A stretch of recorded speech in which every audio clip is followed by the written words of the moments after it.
الحمد لله حمدا كثيرا طيبا مباركا فيه. اللهم صل وسلم على نبينا محمد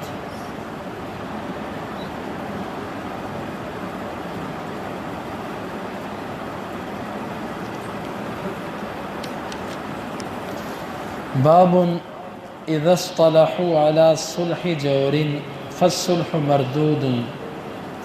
یہ باب ہے جب لوگ ظلم پر صلح کریں تو اس صلح کو قبول نہیں کیا جائے گا، یہ صلح رد کر دی جائے گی۔ امام بخاری کہتے ہیں ہمیں بیان کیا آدم نے، وہ کہتے ہیں ہمیں بیان کیا ابن ابی ذئب نے، وہ کہتے ہیں ہمیں بیان کیا زہری نے عبید اللہ بن عبداللہ سے، وہ ابو ہریرہ سے اور زید بن خالد الجہنی رضی اللہ عنہما سے۔ وہ دونوں کہتے ہیں جاء اعرابی فقال یا رسول اللہ صلی اللہ علیہ وسلم اقض بیننا بکتاب اللہ۔ ایک دیہاتی آیا، بدوی آیا اور آ کر کہنے لگا اے اللہ کے رسول صلی اللہ علیہ وسلم ہمارے درمیان اللہ کی کتاب کے مطابق فیصلہ کریں۔ فقام خصمہ، بس اس کا جو مد مقابل تھا وہ کھڑا ہوا۔ فقال صدق، وہ کہنے لگا اس نے سچ کہا ہے۔ اقض بیننا بکتاب اللہ، ہمارے درمیان اللہ کی کتاب کے مطابق فیصلہ کیجیے۔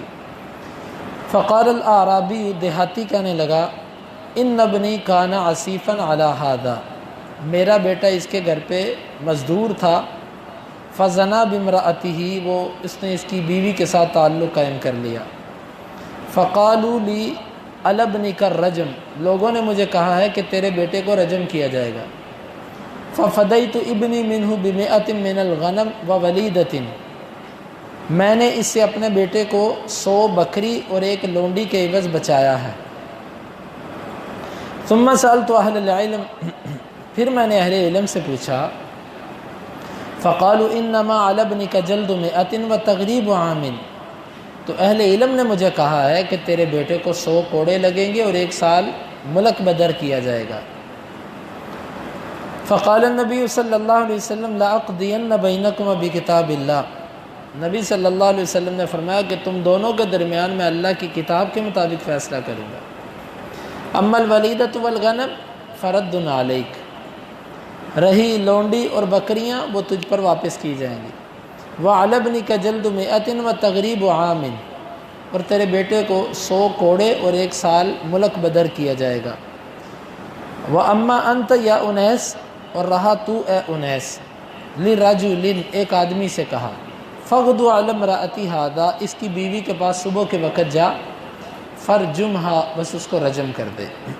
فغدا علیہا انیس، انیس رضی اللہ عنہ صبح کے وقت گئے، فرجمھا، بس اس کو رجم کر دیا۔ یہ واقعہ معروف حدیث کی کتابوں کے اندر ہے کہ ایک شخص نے، دیہاتی آدمی تھا، اس کا بیٹا کسی کے گھر پہ مزدور کے طور پہ کام کرنے کے لیے گیا، تو اس نے اس کی اہلیہ، اس کی بیوی کے ساتھ برائی کر لی۔ اس کے خاوند کو جب پتہ چلا تو وہ کیس اللہ کے رسول صلی اللہ علیہ وسلم کے پاس لانے سے پہلے خود حل کرنے لگ پڑے۔ لوگوں نے کہا اس کے بیٹے کو رجم کر دو، رجم کر دو۔ اس نے کہا بھئی تم میرے بیٹے کو مارو نا، میرے سے 100 بکریاں لے لو، کیونکہ ایک بندے کی دیت عام طور پر 100 اونٹ کی صورت میں ہوتی ہے، تو تم میرے سے 100 بکریاں لے لو اور ایک لونڈی لے لو، لیکن میرے بیٹے کو چھوڑ دو۔ یوں انہوں نے آپس میں صلح کر لی۔ یہ صلح ظلم کی صلح تھی۔ اللہ کے نبی صلی اللہ علیہ وسلم نے اس صلح کو رد کر دیا۔ وہ صلح قابل قبول ہے جو عدل اور انصاف پر قائم ہے۔ جس صلح میں ظلم اور زیادتی ہو، اگرچہ فریقین کی رضامندی ہو، وہ قابل قبول نہیں ہوتی۔ اب یہاں پر ظلم تھا اور دونوں راضی تھے، لیکن اللہ کے رسول صلی اللہ علیہ وسلم نے اس کو رد کر دیا۔ آپ نے فرمایا اچھا، کچھ اہل علم نے اس کو کہا کہ بھئی تیرے بیٹے پر یہ نہیں ہے، تیرے بیٹے کو تو 100 کوڑے لگیں گے اسلام کے مطابق اور 1 سال ملک سے باہر نکالا جائے گا۔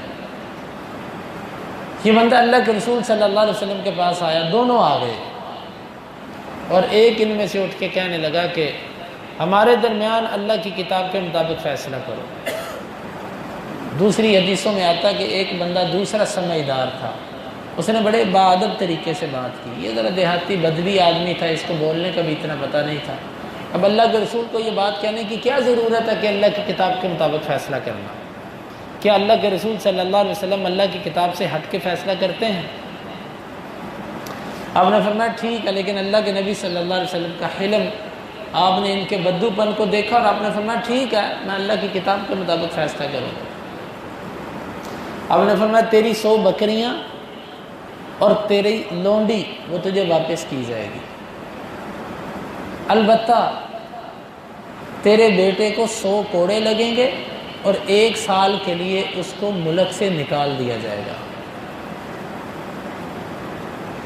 رہا یہ بندہ کہ جس کی بیوی نے اس سے عمل کیا ہے، چونکہ اس کی بیوی ہے وہ شادی شدہ ہے اور تیرا بیٹا کنوارا ہے، اس کو 100 کوڑے ہیں، اور انیس جو اسی قبیلے کے ایک شخص سے، ان سے کہا کہ انیس صبح جا اس کی بیوی کے پاس اور اس کو رجم کر دے۔ دوسری حدیثوں کے اندر فَإِنِ اعْتَرَفَتْ فَارْجُمْ، اگر وہ اپنے جرم کا اعتراف کر لے تو اس کو رجم کر دے۔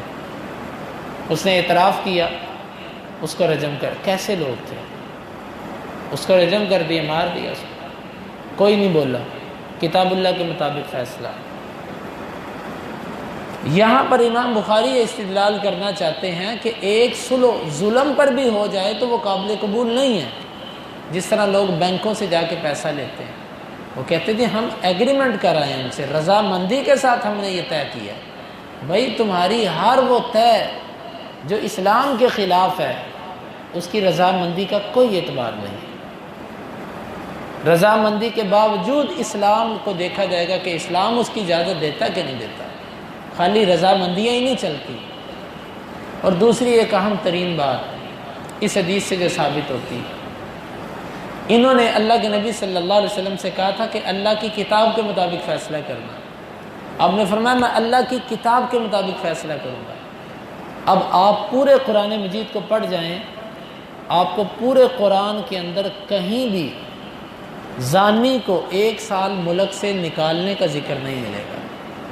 یہ توجہ سے سمجھیے گا اس بات کو، پورے قرآن میں زانی کو 1 سال ملک سے نکالنے کا ذکر نہیں ملے گا۔ اور اسی طرح پورے قرآن کے اندر آپ کو شادی شدہ زانی کو رجم کرنے کا نہیں ملے گا۔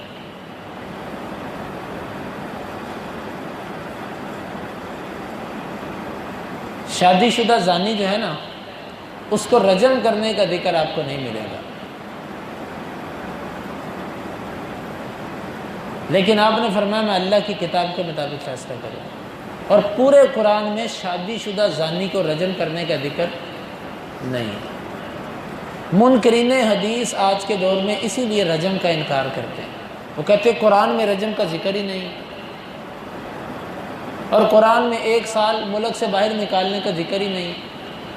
لیکن اللہ کے نبی صلی اللہ علیہ وسلم کہہ رہے ہیں میں تمہارے درمیان اللہ کی کتاب کے مطابق فیصلہ کروں گا، جبکہ جو آپ نے فیصلہ کیا وہ ہمیں کتاب میں نظر آتا نہیں۔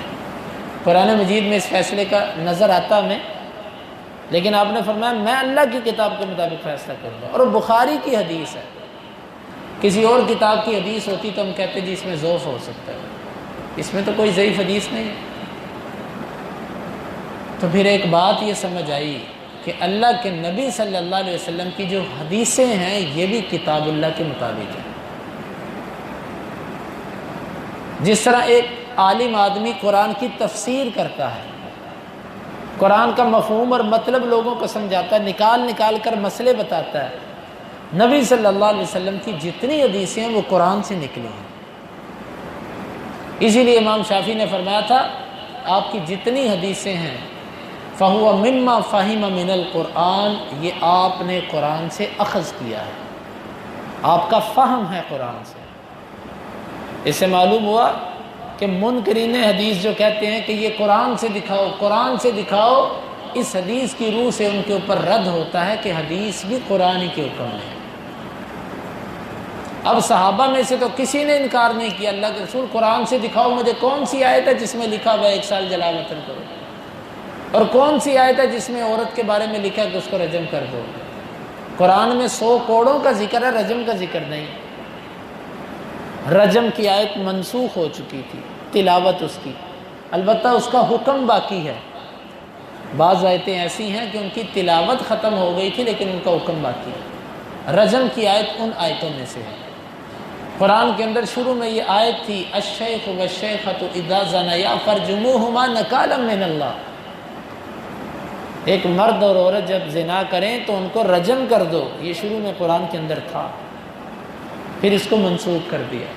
اسی لیے عمر رضی اللہ عنہ کہا کرتے تھے اگر یہ ڈر نہ ہوتا کہ اللہ کی کتاب میں اضافہ ہو جائے گا تو میں یہ آیت لکھ دیتا رجم والی، کیونکہ مجھے ڈر ہے کہ آنے والے وقت میں کوئی اٹھے گا اور وہ کہے گا کہ اللہ کی کتاب میں رجم کا ذکر ہی نہیں۔ اور چنانچہ ایسے ہی ہوا، یہ عمر رضی اللہ عنہ کی بصیرت تھی، جو ان کے ذہن میں آیا ویسا ہی ہوا۔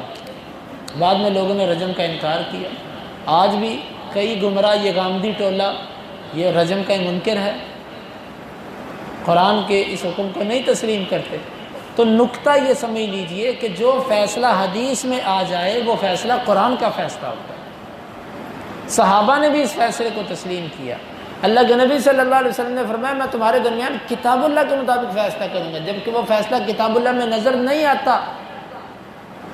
اس کا مطلب یہ نکلا کہ یہ جو باطل لوگوں نے مشہور کر رکھا ہے کہ جی قرآن سے دکھاؤ، حدیث کو ہم نہیں مانتے، یہ قرآن کو بھی نہیں مانتے۔ ہر منکر حدیث منکر قرآن ہوتا ہے۔ کیوں؟ اگر یہ قرآن کو مانتے ہوں تو اللہ کے نبی صلی اللہ علیہ وسلم کی حدیث کو بھی مانے۔ جب حدیث کو نہیں، ایک آیت کا انکار پورے قرآن کا انکار، اور ایک حدیث کا انکار پوری حدیثوں کا انکار۔ تو اس سے ہمیں یہ بات سمجھ آئی کہ منکرین حدیث جو ہیں اصل میں منکر قرآن بھی ہیں۔ تو اس لیے ہر وہ حدیث اللہ کے نبی صلی اللہ علیہ وسلم کی وہ کتاب اللہ ہے۔ اسی لیے ایک واقعہ اور، عبداللہ بن عباس رضی اللہ عنہ، عبداللہ بن مسعود نے حدیث بیان کی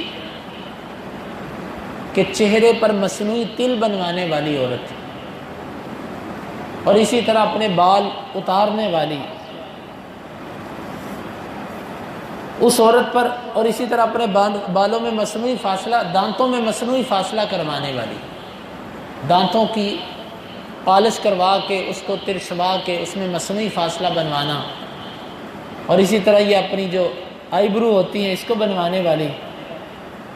انہوں نے کہا کہ اس عورت پر اللہ نے قرآن میں لعنت کی ہے۔ ایک عورت جس کا نام ام یعقوب انصاریہ تھا، یہ بھی بخاری کی حدیث ہے، عبداللہ بن مسعود کے پاس آئی اور کہنے لگی قد قرأت القرآن ما بین الدفتین، یہ قرآن جو 2 گتوں کے درمیان ہے نا، میں نے سارا پڑھ لیا، مجھے کہیں بھی یہ آیت نہیں ملی کہ اللہ نے اس پر لعنت کی، تو کہاں سے کہتا؟ عبداللہ بن مسعود رضی اللہ عنہ کہنے لگے لو قرأتیہ لوجدتیہ، اگر تو نے صحیح پڑھا ہوتا تو تجھے مل جاتا۔ اس نے کہا میں نے پڑھا ہے۔ انہوں نے کہا کہ تجھے اس میں یہ آیت نظر نہیں آئی وما آتاکم الرسول فخذوہ وما نہاکم عنہ فانتہوا، تمہیں رسول جو دے وہ لے لو، جس سے روکے اس سے رکو۔ کہتے یہ تو میں نے پڑھا ہے۔ کہتے اس کا اور مطلب کیا بنتا ہے کہ اللہ کے نبی کی ہر حدیث کو لے لو؟ کتنا گہرا استدلال ہے۔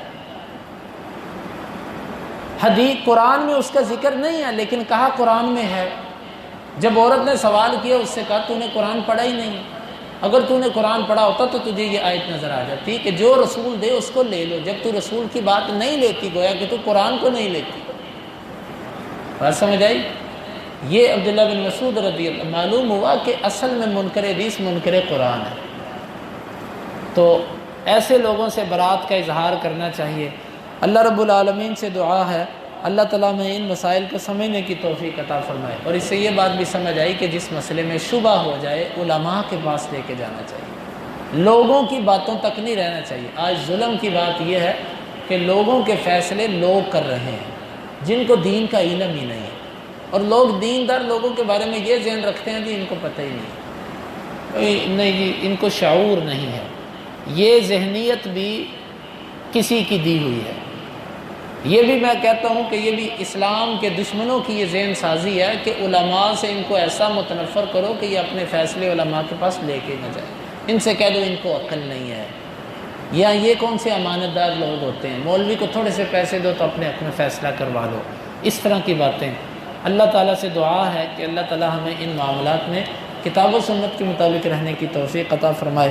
اللہم انفعنا بما علمتنا وعلمنا ما ينفعنا وزدنا علما وآخر دعوانا ان الحمد للہ رب العالمین۔ حدیث نمبر 2695 اور 96۔